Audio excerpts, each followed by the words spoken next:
Olá, começando aqui pela TV Capital, canal 32, também pela NET, canal 23, e para vocês que nos acompanham por todo o Brasil, pelo site tvcapitalgoiania.com. Mais uma consulta, né? Uma entrevista, uma caridade, eu não sei o adjetivo a ser utilizado, mas eu agradeço muitíssimo.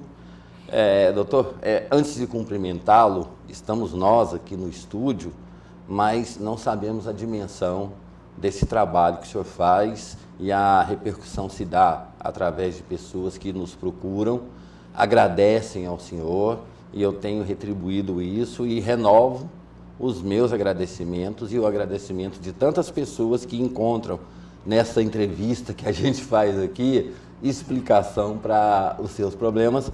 Obrigado pela presença e mais uma vez muitíssimo bem-vindo. Tudo bem, André?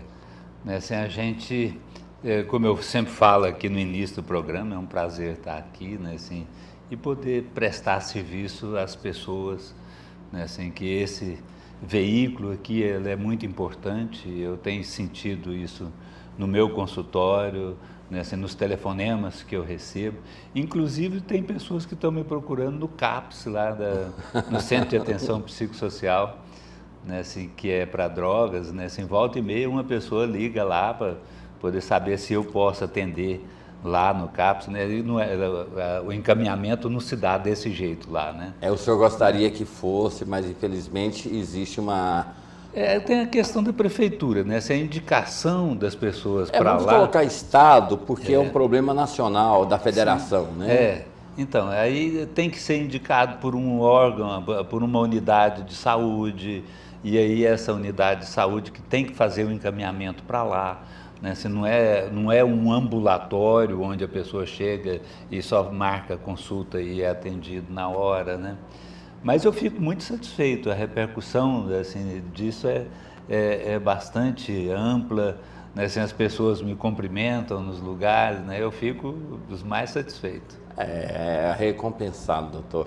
Doutor, o senhor falou sobre um assunto que é o tema que a gente aborda nessa entrevista, mais um preconceito. Várias pessoas têm se manifestado porque buscam aquele auxílio-doença. O senhor já disse aqui que a depressão ela é um dos motivos principais pela ausência no trabalho, porém muitas dessas pessoas elas não entendem e elas buscam um auxílio-doença, alguma coisa, e esse pedido é negado pelo perito. Como é que funciona isso? E para aquelas pessoas que estão sendo negados esses benefícios, o que o senhor diria para essas pessoas? Procure um médico, porque o perito, o senhor mesmo já disse que a depressão ela não tem raio-x, ela não tem ultrassom, ela não tem nada. Exame de sangue? Não, nem ressonância magnética, nem nada. Então as pessoas, elas têm outros sintomas, buscam esse auxílio-doença e é negado. A questão, né, assim, ela é muito complexa, né? Assim, eu acho que o grande problema das doenças mentais, não só da depressão, mas das doenças mentais, é exatamente a falta do concreto, né? Assim, você não tem como medir, né? Às vezes as pessoas chegam em mim, lá em meu consultório, e falam assim: doutor, por que o senhor não me pede uma dosagem da serotonina? Né? Não é a serotonina que está faltando e que por isso, ou que está demais? Diga o que é serotonina para as pessoas entenderem, né? Porque essa linguagem é uma linguagem médica, né? Bom, a serotonina é uma substância que o organismo produz, né? Que a gente chama de neurotransmissor. Ela é responsável pela passagem do estímulo elétrico, vai ficando mais complicado, né? Digamos, o prazer, né? Prazer em viver, então, o prazer em no tudo. caso da serotonina, ela está muito ligada àquela sensação de bem-estar, né? Então, o exemplo que a gente dá, e que isso é concreto, é que depois que você alimenta, depois que você almoça ou janta, né, assim, aquela sensação de saciedade, né, assim, de bem-estar, e você sabe quando você comeu pouco, que você ainda tem mais vontade de comer mais, ou quando você comeu demais, né? E aí, mas aquela sensação de saciedade, ou seja, de bem-estar que é provocada pela alimentação, isso é de responsabilidade da serotonina. Até mesmo assim, vamos fazer algumas comparações. Após o orgasmo, aquela sensação que a pessoa tem. Isso. Quando ela acorda, ela enxerga o dia, vê a beleza, sim, o prazer na vida. No caso da relação sexual, é a dopamina. É outra substância. Que também querem. É a dopamina, né? Assim, mas tudo bem. Mas a serotonina, então, como ela está muito ligada a essa sensação de bem-estar, quando ela falta no organismo, o que vai acontecendo? A gente vai tendo a sensação de mal-estar, né? Isso vai caminhando para tristeza, né? A serotonina é o principal responsável hoje, pelo que a gente entende hoje, né? Assim, pela depressão. E como é que a gente sabe isso? Se não tem como a gente medir no sangue, né? Assim, através das medicações. Então, quando a gente dá um antidepressivo, a maior parte dos antidepressivos modernos, né? Eles têm uma atuação nessa serotonina. Então, aumentando a quantidade da serotonina, você vai ter mais prazer, né? Assim, você começa a ter mais ânimo para a vida, acreditar mais na coisa, ter prazer em viver. Então, essa é a função da medicação e através da serotonina. Voltando à questão da perícia, né? Assim, não tem como a gente medir. O perito ele não dá conta de... Até mesmo que a pessoa, o ser humano é muito dissimulado, né? Até para o psiquiatra. Até para o psiquiatra, né? A gente e o perito faz a mesma coisa, né? Assim, nós utilizamos critérios, né? Assim, de diagnóstico que é estabelecido pela Organização Mundial de Saúde. Todo mundo que pega um atestado médico já viu lá o CID e tal, né? A CID significa Classificação Internacional de Doenças, né? O 10 que aparece na frente do CID é a 10ª edição dessa classificação. Então, a Organização Mundial de Saúde, visando ter uma coerência do diagnóstico médico, isso no mundo inteiro, criou, através de comissões, né, assim, essa classificação, né? E aí, dentro da classificação, você tem os critérios que você vai dizer assim, bom, se tal doença apresenta esse sintoma durante tanto tempo que causa tal prejuízo, né, assim, isso é a doença. Então, assim, no caso para apresentação para um perito auxílio-doença, o atestado só, ele é um fator, mas como o senhor disse, tem que ter um históricozinho, né? Tem um histórico, não adianta levar só o atestado.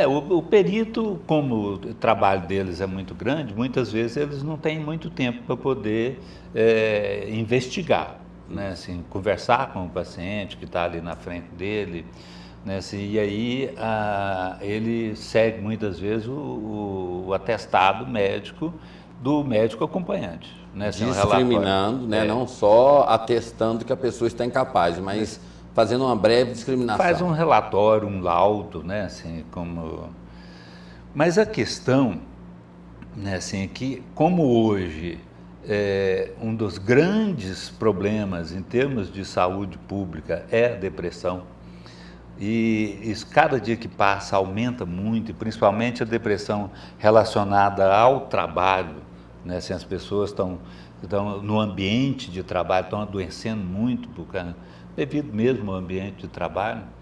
Então, estão procurando muito a Previdência, né? Assim, para poder obter auxílio-doença. Lá eles têm, a Previdência tem critérios, né? Assim, para poder afastar a pessoa, né? Assim, por aquela doença, no caso a depressão. Se é uma depressão leve, né? Se o médico perito chega à conclusão de que aquela depressão que a pessoa é portadora é uma depressão leve, ele pode até negar a licença, né? Assim, para tratamento de saúde. Né? Assim, por quê? Porque a depressão leve, muitas vezes, ela é tratada apenas com uma psicoterapia, né? Ou, às vezes, medicamento. E a gente recomenda muito que a pessoa não deixe de ter as atividades, né? Quanto mais quieta a pessoa fica em casa, mais doente ela vai ficando. A psicoterapia, ela atua no sentido da pessoa aprender a lidar com as adversidades, com os problemas da vida. Ninguém vai chegar num psicólogo ou num médico psicoterapeuta e vai falar para ele assim, olha, você tem que fazer isso, isso e isso. Não, a própria pessoa que tem que aprender como lidar com essas coisas. E o terapeuta vai ajudar essa pessoa a encontrar os caminhos que é dela, né? Não do terapeuta. Porque eu posso ter uma solução para a minha vida, você tem uma solução para a sua vida. E não significa que eu esteja errado ou você esteja errado, né? Assim, mas cada um tem uma forma de lidar. E o terapeuta vai ajudar que a pessoa, dentro da forma dela, encontre melhores saídas para resolver o problema dela. A medicação, ela é uma ajuda, né? Então, ficar em casa de licença médica nem sempre é a melhor solução. Pode agravar a doença. Pode agravar, né? Então, às vezes a pessoa fala assim para mim, mas doutor, eu não estou dando conta de trabalhar. Eu falo assim, você não tem que trabalhar, você tem que ter atividades. Já que o médico te deu a licença médica, né, assim, então você tem que ter atividade, você não pode ficar deitado em casa olhando para o teto, né, assim, você tem que ter atividade. Mas a doença, ela impõe isso, eu digo isso, sou testemunho por experiência disso. Porque a doença diz para você assim, você trabalhou muito, merece meia hora de descanso. Conta. Não, você trabalhou muito, não fala que você está dando conta não. Você trabalhou muito, então você tem direito a meia hora de descanso, depois você trabalhou esse ano todo, você tem direito a um dia, a uma semana, a um mês, e depois a depressão diz, você tem direito ao descanso eterno. É quando chega no suicídio que repercutiu muito também esse tema que o senhor abordou com muita propriedade, né? Essas doenças, né? Primeiro, assim, vamos terminar essa questão assim de ficar em casa, às vezes, não é o remédio. Exatamente. Não é o tratamento. Vamos dizer, remédio não é a forma correta. Então, o perito vai olhar, né, assim, e vai dar licença para aqueles casos que ele considera grave.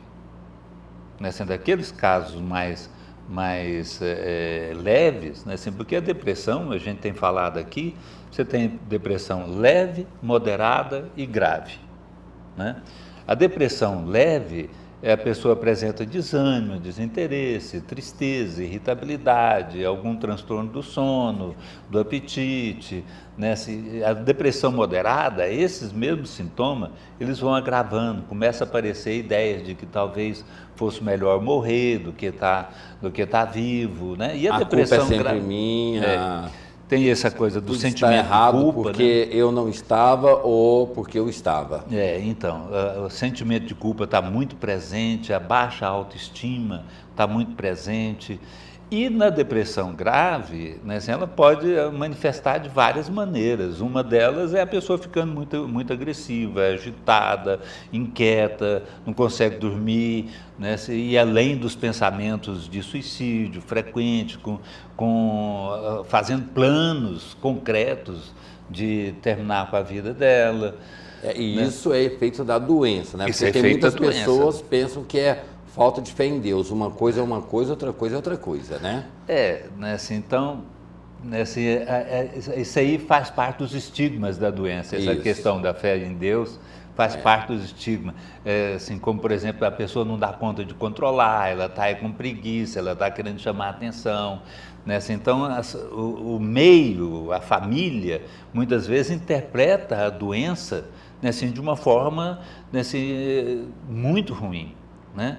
Porque não acredita nela, né? E isso, por incrível que pareça, acontece também com o perito, né? Assim, então, já escutei inúmeros depoimentos que o médico perito fala para o paciente, não, você é muito jovem, você tem que voltar a trabalhar, você não pode acreditar nisso, não, né? Assim, que eu vou dar alta para você e você vai voltar a trabalhar. Nesse caso, ele estaria estimulando a pessoa através de palavras que muitas pessoas não sabem utilizar, né? Porque o psiquiatra também tem essa função, né? Tem. Você não está morto, você não morreu, você não é louco, você é capaz, você é normal. Então, você está doente, isso é uma doença, e como doença pode ser tratado, você pode ficar bem. Se você não cuidar disso, isso pode te acompanhar a vida inteira, né? Então, vamos fazer um tratamento adequado agora, né? E o tratamento adequado é remédio, psicoterapia, se puder ir para uma igreja, fazer uma escola de dança, uma atividade, né? Então tem que ter uma atividade física, a pessoa tem que ser estimulada. O que acontece a maior parte das vezes, André, é que os familiares, em vez de estimular, eles fazem a cobrança. Assim, então, você tem que fazer isso, você não pode ficar assim. Não se entregue. Não se entregue, levanta, você não está fazendo porque você não quer melhorar. Você olha, quem está sofrendo, quem que não quer acabar o sofrimento? Doutor, né? Mas aí nós entramos numa questão que está ligada à depressão, mas está ligado a outras coisas também. O alcoólatra, o drogado e o depressivo, num primeiro momento a família se interessa. Depois ela percebe que não há, por parte do doente, uma reação, já que houve a ação da família, a família aos poucos ela vai deixando, vai abandonando e vai dizendo assim, olha, eu fiz o que eu podia, eu fiz não sei o quê. E isso está muito ligado à questão da droga, da depressão, doenças mentais e também do álcool. Esse, assim, desistir nunca a família, né? Não deve, né? Assim, agora, eu volto a insistir na questão do estigma, né? Assim, das doenças mentais. É o preconceito mesmo, né? É o preconceito, né? Assim, então, a pessoa, por exemplo, eu escutei essa semana no meu consultório, o marido falando para a esposa, assim, você tem que aprender a controlar isso. Mas como que você vai controlar? Me dá uma pílula ou um botãozinho, né? Então, eu perguntei para ele, eu falei, não, escuta, se ela tivesse diabetes, você estaria falando para ela que ela tem que aprender a controlar isso? Câncer. Se ela tivesse câncer, você ia falar para ela, você não está melhor porque você não quer? Né? Assim, então, é a questão do preconceito, isso é muito difícil, né? Assim, a outra questão, né, assim, quando você fala assim, bom, a família vai até um determinado ponto, né, assim, e muitas vezes culpa o paciente de não estar melhorando porque não quer. É o doente. É o doente, né? A doença, a família adoece junto com a pessoa doente. Ao contrário de uma pessoa que tem câncer, a família não vai contrair câncer, né, assim, porque tem uma pessoa que tem câncer em casa. Mas a pessoa que tem um dependente químico, seja ela qual for, álcool, cocaína, né, assim, ou que tem uma esquizofrenia ou uma depressão, né, assim, a família vive nesse ambiente tenso e que ela também não tem o suporte para poder sair disso. E aí, muitas vezes, o abandono vai acontecendo em função de não suportar lidar com aquela situação.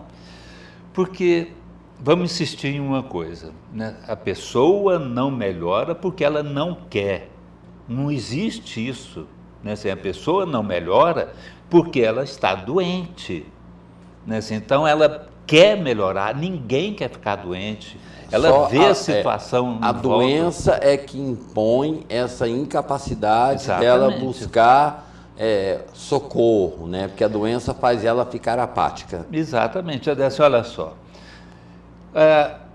Tem coisas que se falam. Hoje, então, está a questão do canabidiol, da maconha. Vamos falar sobre isso. Então, a pessoa, não, mas isso não faz mal, isso não faz mal.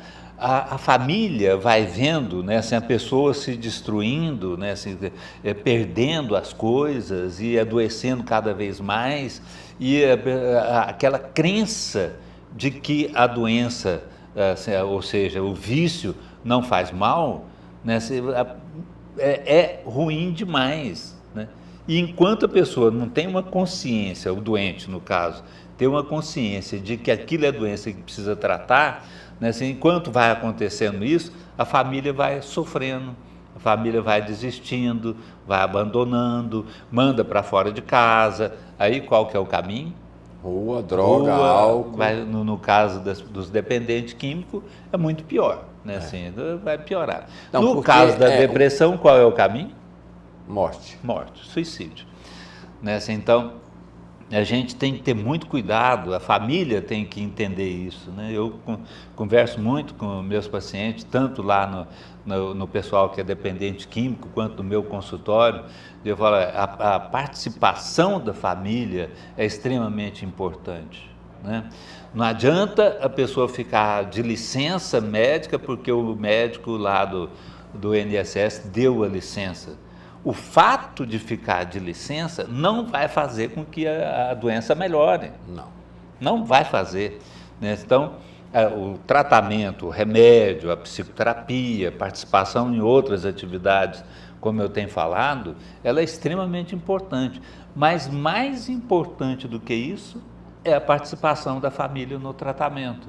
E aí, a participação da família, se de um lado é prejudicial nesse aspecto do abandono, e aquelas que deixa de repouso, canja de galinha, não incomoda, deixa ele quieto, não mexe com ele não está bem, também não vai ajudar, vamos protegê-lo, vamos dar presentes para ver se melhora, canjinha de galinha, e férias, tratar como se... Não, férias e passeios, porque o deprimido ele não quer isso, né? Quando alguém oferece, ele já recusa.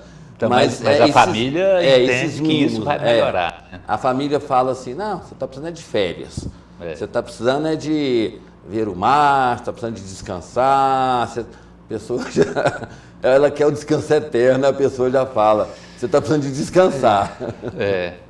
Mas excesso não é bom. Em todos os aspectos. Em todos os aspectos, né? Esse excesso não é bom.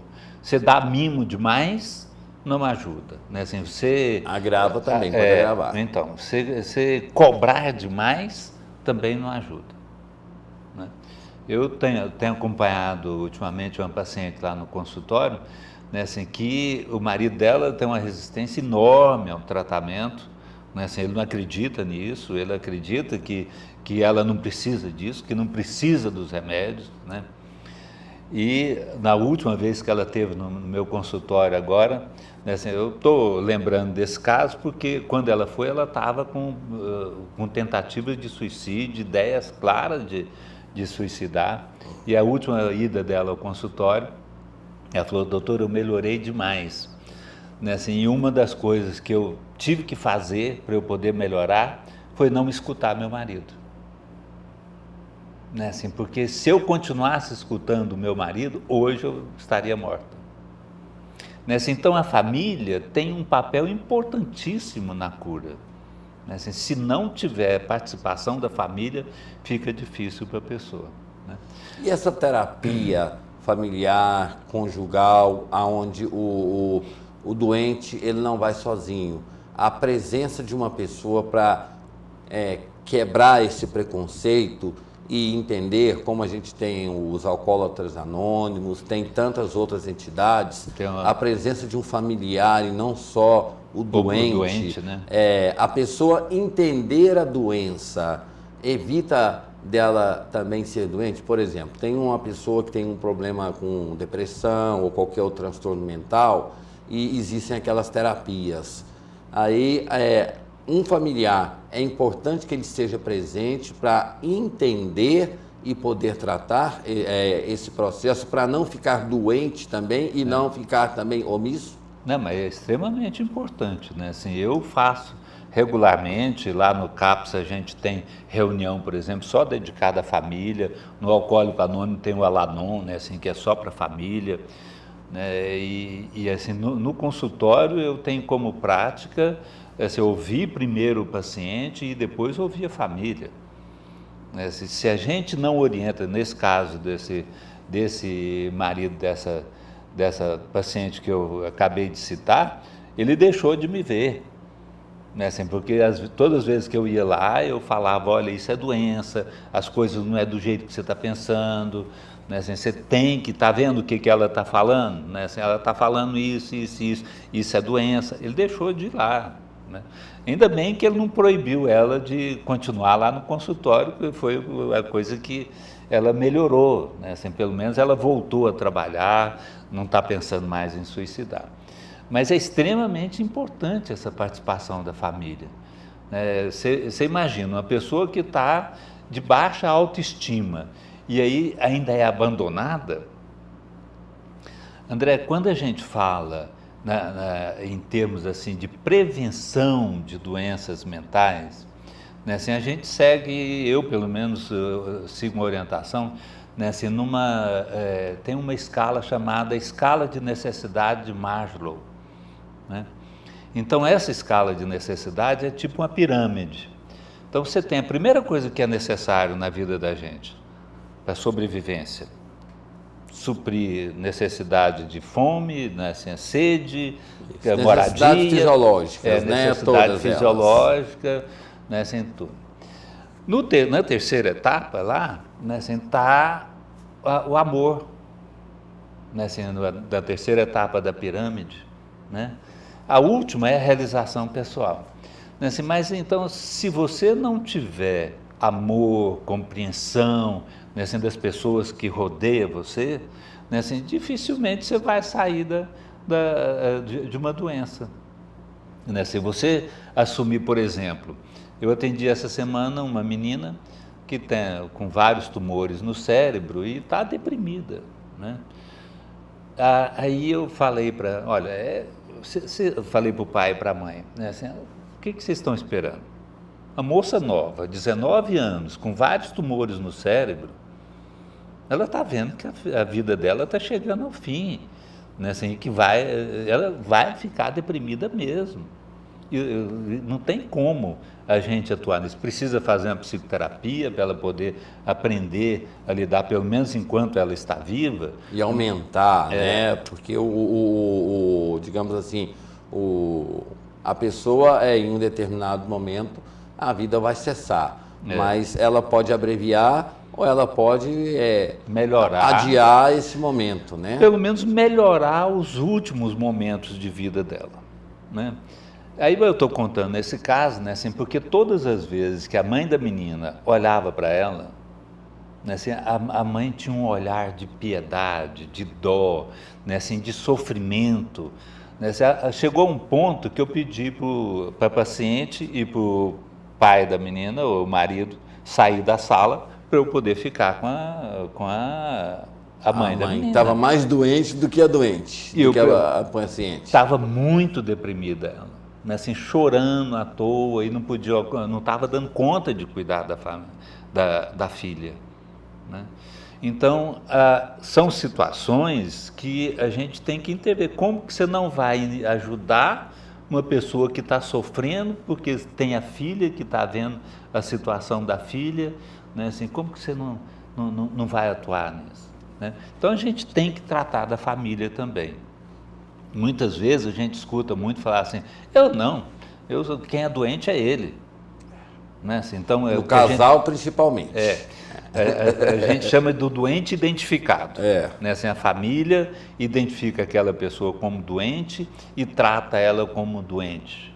A família não tem nada, o doente é aquele. Jogamos tudo em cima dele, todos os nossos problemas em cima dele. Exatamente, né? Assim, então, isso acontece demais com o pessoal dependente químico, né? Assim, o dependente químico que é o problema, né? Assim, ele que traz todo o problema, ele que rouba as coisas em casa para poder comprar droga, né? Assim, ele que mexe com os bandidos, ele que acaba na cadeia, né? Assim, o problema é ele. Suja o nome da família. A família não tem nada a ver com isso.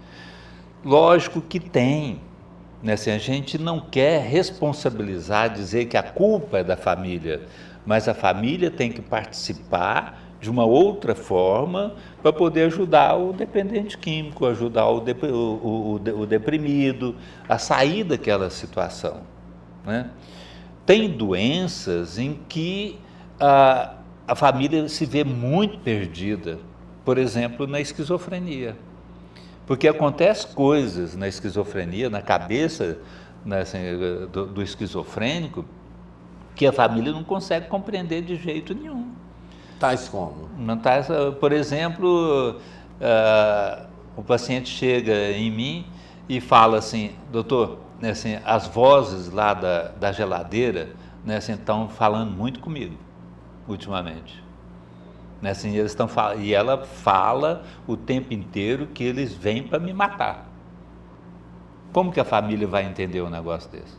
É louco, vamos interná-lo. Exato, é louco, né? Assim, como que pode a voz que vem da geladeira, do motor da geladeira? Né? Assim, esse é um paciente que ele não entrava no carro porque as vozes vinham do motor do carro dizendo que ele ia morrer se ele continuasse lá dentro do carro. Né? Então é uma coisa, quem vai entender isso? Está inventando, isso é coisa do... Né? E chantagem sentimental, emocional, né? Voltando à questão do perito, lá do INSS, o perito se defronta com essas coisas. Não tem nada que possa comprovar um tumor, ou uma doença física, uma alteração do sangue. Ele fica, ou eu acredito ou eu não acredito. Né? Então, muitos deles não acreditam. E aí a necessidade do paciente não se revoltar, inclusive existem casos de que alguns pacientes já agrediram o perito em função da doença, não deles, né? Porque ali na frente do, digamos assim, da última instância que ele acha que alguém possa salvá-lo, aí ele tem essa salvação negada, ele destila a fúria contra aquela pessoa. Inclusive médicos já foram mortos, né? Vários. Assim, em função disso. Mas é difícil, porque tem uma cobrança do lado do INSS que não dê até, assim, auxílio-doença para qualquer um. O paciente chega lá, ele precisa, na cabeça dele, do auxílio-doença. É muito difícil, né? E é uma outra coisa que não contribui, que eu acho que, não sei até que ponto, por que não, né? Assim, que a família não entra, né, assim, na consulta lá, né? Então não tem como o médico, o perito, ele só tem o atestado do médico, que muitas vezes ele nem olha, e o paciente na frente dele. Ele não tem outra informação, né? E é importante a gente ter essa informação, né? Agora sim, o mais importante é a prevenção, ou seja, é não deixar chegar nesse ponto. E aí, o senhor reiteradas vezes diz, né? Cuidado com sinais que as pessoas estão apresentando, porque você pode ter conhecimento da doença, porque o grande problema, doutor, é o tal do preconceito. Hoje eu acordei meio deprimido. Eu estou meio deprimido, mas já estou bem, já passou, né? Como se fosse... E outra coisa também, a pessoa quando procura um médico, psiquiatra que faz uma medicação, ele pensa que o primeiro comprimido, ele cura a doença como uma dor de cabeça, como uma dor qualquer, ou esses medicamentos que são utilizados para dor. Depressão não é dor, né, doutor? Não. Depressão, e mesmo que os medicamentos... E outros problemas também não são dores, né? Os medicamentos só vão começar a fazer efeito, a grande parte deles, depois de uma semana que a pessoa está tomando, né? Em média, depende do paciente também, né? E depende da medicação. Tem uns que é mais cedo, outros que é mais tarde. Tem uns que levam um mês para poder começar a fazer efeito, né? E quem está sofrendo quer obter alívio o mais rápido possível daquele sofrimento, né? E, infelizmente, não é assim. Eu falo para os meus pacientes, eu falo assim, olha, eu tenho que falar uma palavra para você que você não vai gostar. Você tem que ter paciência. É o que o depressivo ou o doente mental, é a primeira coisa que ele perde, porque o senhor mesmo fala da ansiedade, e a ansiedade ela tira a paciência e a aceitação. E a gente quer ser curado de um momento para outro, né? O grande problema nosso, André, que a gente fala muito aqui nesse programa, é a questão assim, dos preconceitos, dos estigmas, dos mitos que tem, né? Inclusive partindo do doente primeiro, né? Começa não dele posso mesmo, parar, né? não estou doente. Ou então estou doente demais. Ou então assim, isso que eu estou sentindo aqui, é porque eu comi alguma coisa ontem, né? Ou porque o meu time perdeu. A gente nunca assume a doença, a gente sempre tenta justificar ou transferir até o momento, como o senhor falou, que chega da conformação dessa menina que o senhor falou que tem tumor, ela chegou no momento da conformação, né? Estou doente, vou tratar. A conformação, ela é o primeiro passo para a cura e o tratamento? Pois é, eu não diria conformação, eu diria consciência aceitação, da doença. Assim, vamos colocar, né? Ter consciência da doença, né? Porque quando a gente fala de aceitação ou conformação, as pessoas implicam assim, eu tenho que conformar com isso, então não vou fazer mais nada. Mas quando eu falo a questão de aceitar, é não lutar contra, porque às vezes tem pessoas que dizem, olha, você está precisando de um psiquiatra, de um psicólogo, a reação da pessoa é de fúria. Então, e aí, assim, a gente sempre brinca em psiquiatria, né, assim, que o psiquiatra é o último a ser procurado, né? Então, aí, assim, as pessoas procuram um clínico geral, procuram um cardiologista, procuram endocrinologista, ginecologista, vai num padre, vai num pastor, vai na mãe de santo, né, assim, neurologista. No neurologista, né, assim, vai lá em Abadiânia e pega uma garrafa lá do seu, não sei o que lá, né, assim, então... Aí as pessoas procuram tudo quanto é coisa, negando a doença. Né, que no caso a depressão, ela é a doença que talvez seja mais negada, né, assim, a pessoa custa aceitar. E aí, quando chega no psiquiatra, muitas vezes, né, assim, já está numa situação muito difícil. E o grande mito, né, assim, porque o grande problema da depressão é as ideias de suicídio. E tem um mito aí, que a pessoa fala assim, quem fala em morrer não quer nada, que é aquele cachorro que late não morde. Doutor, morde. Nós temos que ir para o intervalo, mas o senhor tocou num assunto importantíssimo. Toda pessoa que vai ao médico e tem a depressão diagnosticada, ela pensa que vai morrer. Ela já fala assim, eu vou morrer. Tem um desejo de morte. Nós vamos falar sobre isso depois do intervalo, porque toda doença ela tem surtos. Não quer dizer que a pessoa que tem, por exemplo, hérnia, ela vai ter hérnia a vida inteira, o ano inteiro. Pressão alta não vai ter sempre, a pressão né? alta. Aí vamos falar sobre essa questão desses surtos. Espaços, né? Aquele momento em que a pessoa ela está convencida dessa, digamos assim, derrota, né? Porque Deus nos deu a vida, a depressão quer nos tirar. Não é Deus, não misture as coisas e o momento do surto, né? Como a pessoa deve se comportar nesse momento. Tá certo. É o que a gente fala logo depois do intervalo, um instante só. De volta com o Jornal Argumento, né? Muito especial, recebendo aqui a visita do Dr. Manuel Dias Reis, médico com especialização na área de psiquiatria. Dr. Manuel, antes da gente tocar naquele assunto que eu falei antes, do surto, muitas pessoas me procuram pensando que eu sou psiquiatra. Eu não sou.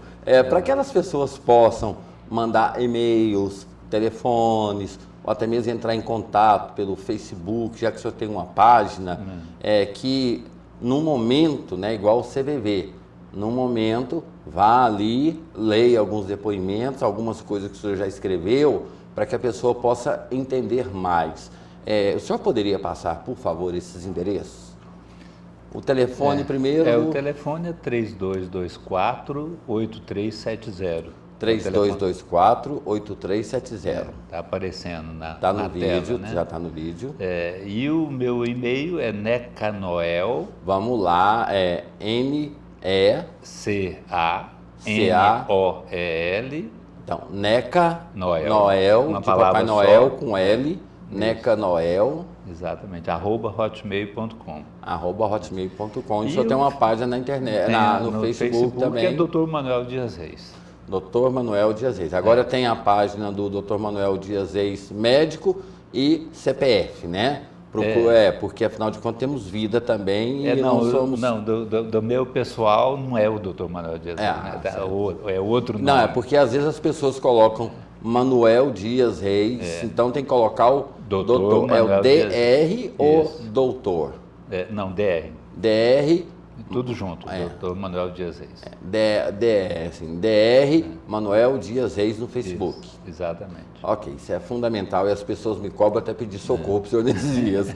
Doutor, antes do intervalo a gente falava sobre o surto, porque o depressivo ele é um suicida em potencial.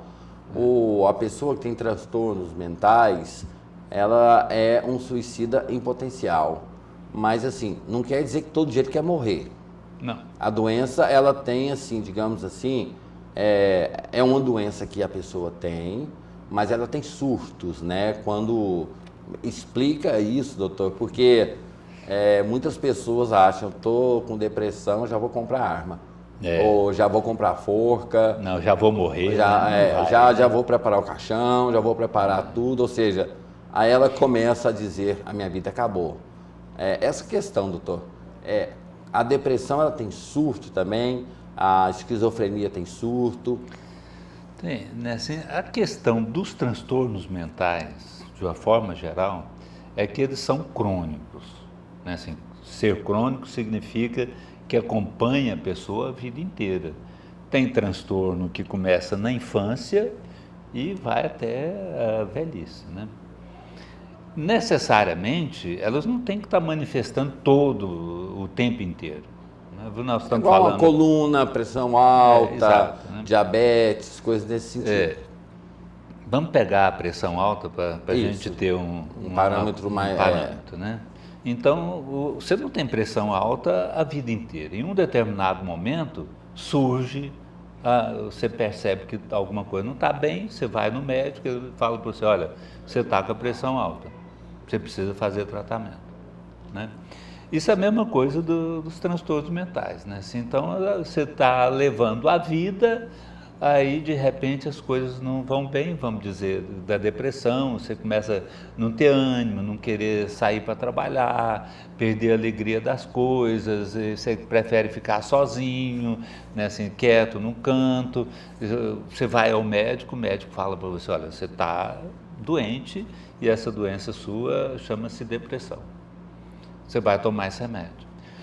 Hoje, né, assim, ao contrário de alguns anos atrás, muitos anos atrás, né, assim, principalmente na época que eu me formei, que já tem 40 anos que eu me formei, né, assim, as pessoas falavam assim, você vai tomar esse remédio para o resto da vida, porque você tem que tomar a depressão e a depressão você tem que tomar remédio o resto da vida. Hoje a noção, né, assim, é diferente. Né, assim, hoje a gente orienta o paciente assim, olha, você tem que tomar o remédio até você ficar livre dos sintomas ou obter uma remissão praticamente de 100% dos sintomas. Tendo a remissão dos sintomas, você vai passar um tempo ainda tomando a medicação, isso depende muito de médico para médico, geralmente eu falo que é em torno de 6 meses tomando a medicação, para depois a gente afastar a medicação, e a pessoa ficar sem a medicação. Desculpe interrompê-lo, porque várias pessoas já me disseram o seguinte, eu tomei um medicamento e senti coisas tão estranhas, aí eu escrevi lá, você disse isso ao médico? Você leu a bula? Não, só quando eu estava no estado grave, porque os medicamentos é importante que qualquer reação anormal o médico seja comunicado. E outra coisa, ler a bula não quer dizer que a pessoa vai ter aquilo tudo lá não, né? É para ela ter mais ou menos uma forma de se auto-identificar com o medicamento. Quando o senhor falou essa questão da duração do medicamento, me veio à mente essa pergunta que me foi feita das pessoas que tomam o efeito colateral.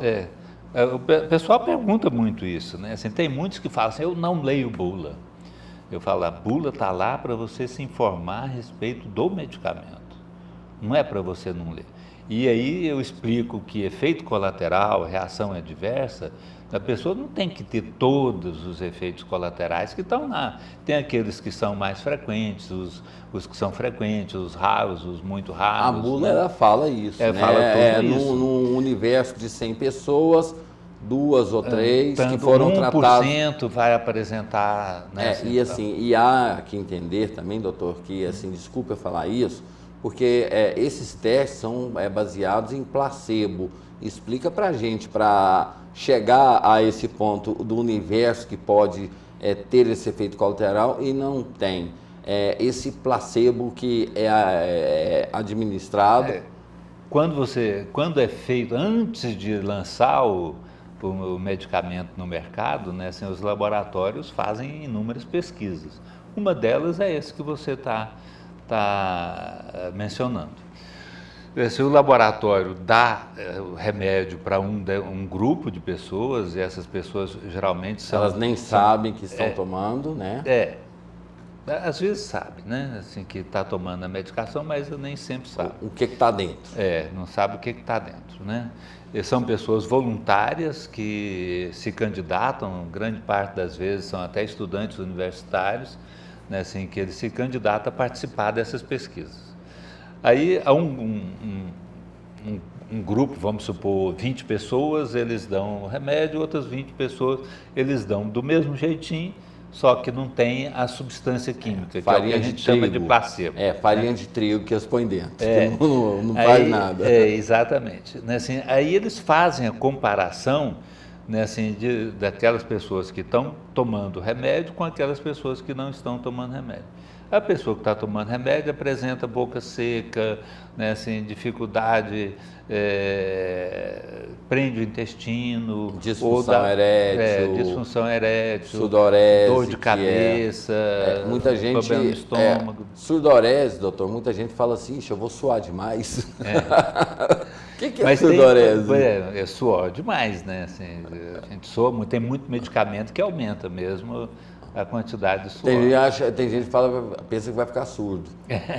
Não, sudorese eu vou ficar surdo. Não, sudorese é o aumento do suor.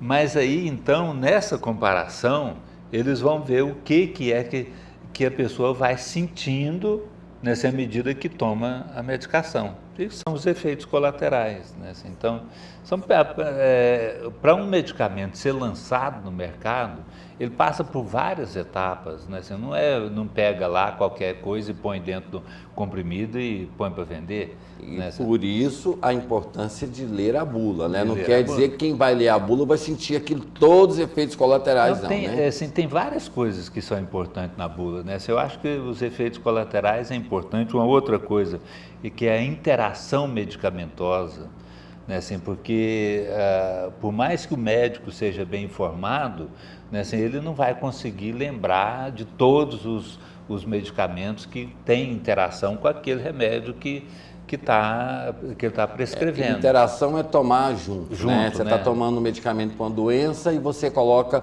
o medicamento da depressão junto dessa medicação. Aí você vai saber, eu estou tomando remédio para isso. Aí você olha lá na bula, você fala, esse remédio aqui está falando que não posso tomar com ele, deixa eu falar com o meu médico, porque tem que falar com o meu médico, né? Tem uma outra coisa que também é importante na bula, que é o modo de usar, né? Grande parte das pessoas, né, não olha a bula e às vezes não olha como que usa o remédio, né? Assim, porque tem remédio que ele pode ser tomado, tanto faz tomar antes da comida, durante a comida ou depois da comida. Tem outros que não pode, né? Então tem que tomar antes. Tem que ser pela manhã, outros no final do dia. Inclusive, doutor, só para fazer uma piada, pode, né? Eu não gosto de citar exemplo, mas a minha mãe, ela acorda uma pessoa na família à noite para tomar remédio para dormir. Tá na hora de tomar o ansiolítico e tá na hora de tomar o hipnótico, acorda. Ela acorda para tomar o remédio para dormir. Porque o médico ele prescreve lá 3 vezes por dia, aí a pessoa às vezes ela adormece sem o medicamento, aí a pessoa acorda para ela tomar o medicamento.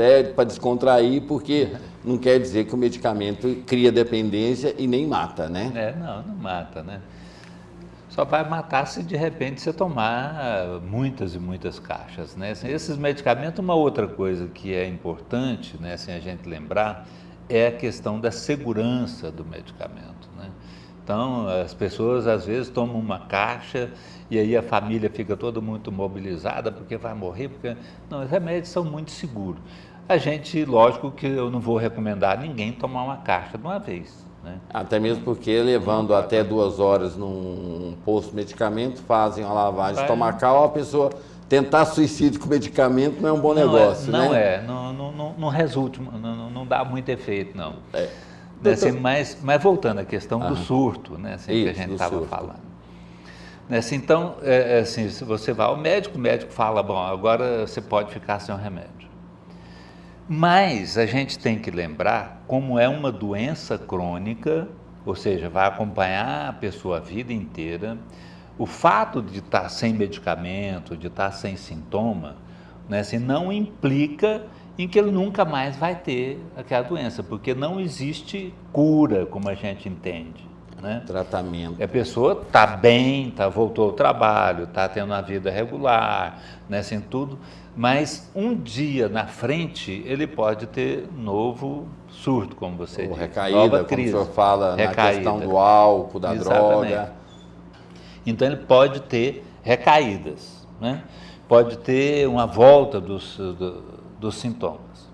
Isso pode acontecer, André, mesmo a pessoa tomando medicamento, né? Assim, às vezes, por isso que hoje em dia a gente não fala para a pessoa tomar remédio a vida inteira, porque mesmo tomando medicamento ele pode ter uma recaída da doença. E aí vai ao médico porque existe associação de medicamentos para curar um outro efeito. Então, a gente pode, né, assim, porque você tem as diretrizes, né, assim, para você poder também tratar, né? Então, você dá um medicamento, aquele não funcionou, aí você dá outro, não funcionou, você faz uma associação de medicamento de classes diferentes, né? Assim, você associa com outro tipo de medicamento, com um chamado estabilizador do humor, né? Que é muito comum hoje, né? O pessoal fazer isso.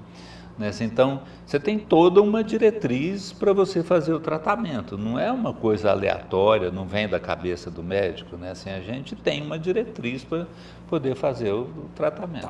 Ok, doutor.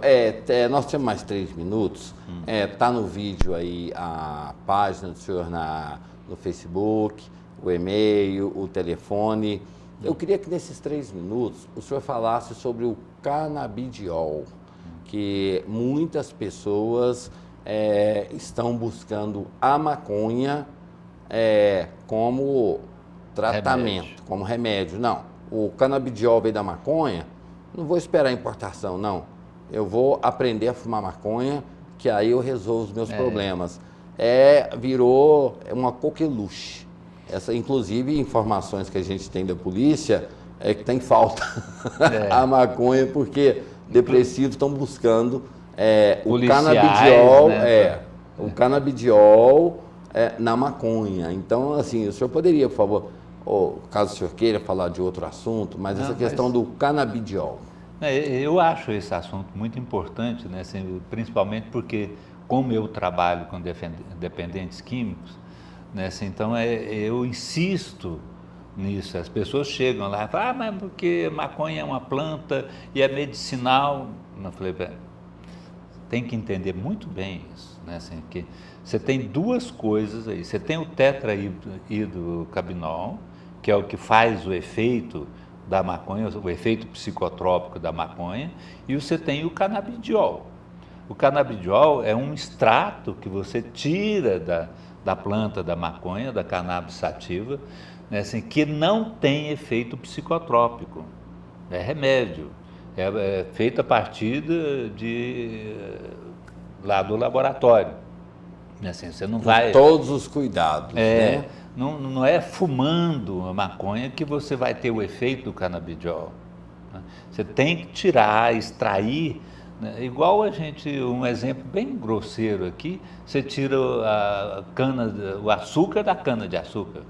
A xilocaína, que é uma pomada anestésica da cocaína. Da cocaína, né? Assim, o metilfenidato, que é a ritalina, você tira de uma anfetamina, né? Assim, então são várias substâncias que são retiradas de drogas e que não têm o efeito da droga.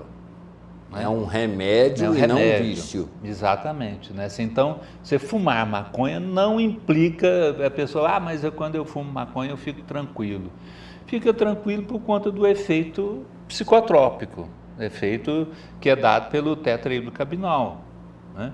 Mas as lesões no cérebro são irreversíveis e...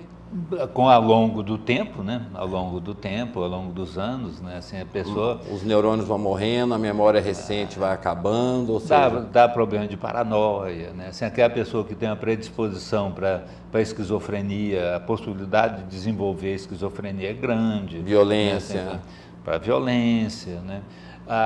O pulo para outras drogas, né? Assim, você começa com a maconha, começa com álcool, maconha, cocaína, crack, né? Felizmente nós não temos aqui a heroína, raramente se acha haxixe, né, assim, que é também uma das formas de usar a maconha. Mas o canabidiol é remédio, não é droga. Então fumar a maconha não significa que você está tratando a epilepsia, né, assim, porque o canabidiol pretende tratar a epilepsia, né, assim, que tem bons efeitos. Tem pessoas que usando o canabidiol melhora da depressão, mas ainda não é um medicamento indicado para depressão. Anorexia, outras coisas assim. Né? Ele é igual o Viagra. Ele foi feito para dilatar vasos sanguíneos no coração, mas o efeito colateral é a ereção. Então, ou seja, ninguém toma mais o Viagra para problemas cardíacos. Né? O próprio laboratório já indica, é para impotência sexual. Então tem que saber direitinho. Pois é, tem um remédio, né, assim, que ele foi lançado no mercado, né, assim, para ajudar a pessoa a parar de fumar, que é a bupropiona. Né, assim, o primeiro lançamento dele foi para poder parar de fumar.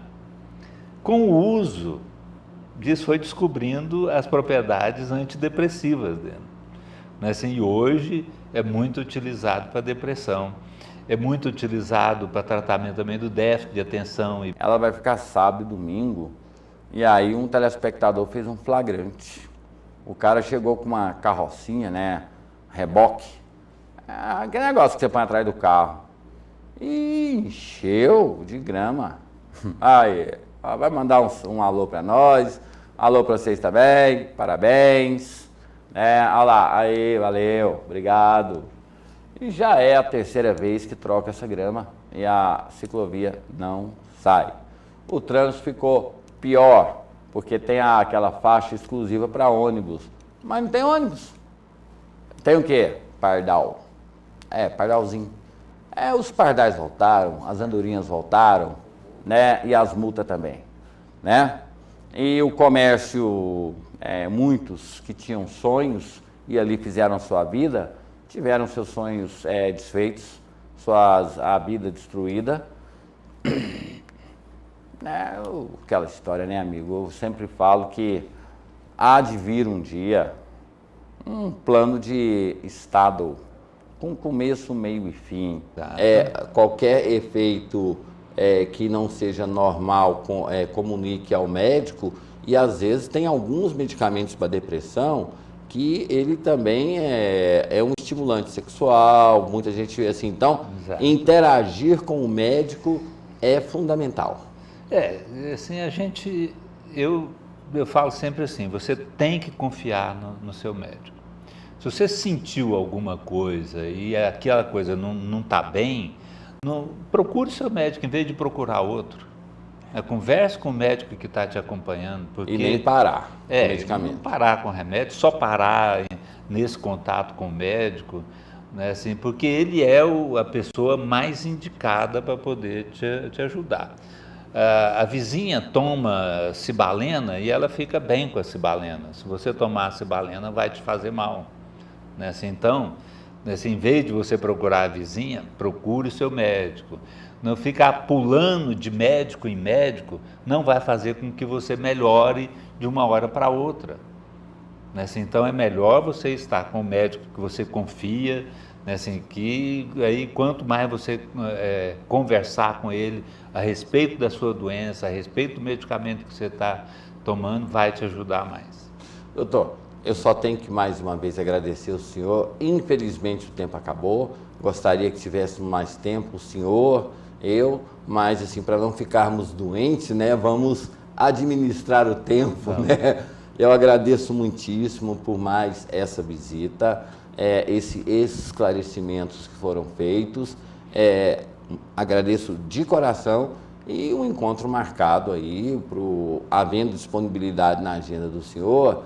É importantíssima essa presença do senhor aqui, porque chegamos em muitos lugares onde as pessoas a ouvir, ver, assistir ou identificar essa forma calma, tranquila que o senhor tem de passar as informações, elas se salvam. Então, obrigado por esse sacerdócio e principalmente por destinar esse tempo para vir aqui esclarecer esse problema que em breve vai ser crônico, vai ser uma pandemia. Obrigado. O pessoal fala que vai ser muito sério daqui a uns anos, né? Eu quero insistir numa coisa assim, que muitas pessoas não têm acesso a computador ainda, né? Mas tem o número do meu telefone, né? Assim, podem ficar, não precisa querer marcar consulta, né? Assim, não, pode deixar lá, se eu não puder atender na hora, deixa a pergunta que eu respondo depois, eu telefono, ou eu passo a resposta para a minha secretária, ela responde, mas fique à vontade para poder me procurar. É um sacerdócio que Deus, isso eu falo para as pessoas, o senhor vai chegar no céu com várias credenciais. Espero que sim. Vai. E assim, aproveita esse momento, porque é uma prova em conteste, né? Recentemente o senhor perdeu a mãe, e é uma prova de que o luto, ele existe, tem que ser observado, mas a vida continua e nós temos que valorizar essa vida. E a presença do senhor aqui, tratando desse assunto, é uma prova de que o senhor tem as dores, amores, mas o senhor tem a capacidade de administrar isso, e na doença é fundamental. Assim, meus sentimentos, eu agradeço demais pela presença do senhor mais uma vez. Estamos aí à disposição. E encontro marcado na próxima semana. Tá certo. Chegando ao final de mais uma edição do Jornal Argumento, a todos vocês, muito obrigado, fiquem com Deus e até amanhã.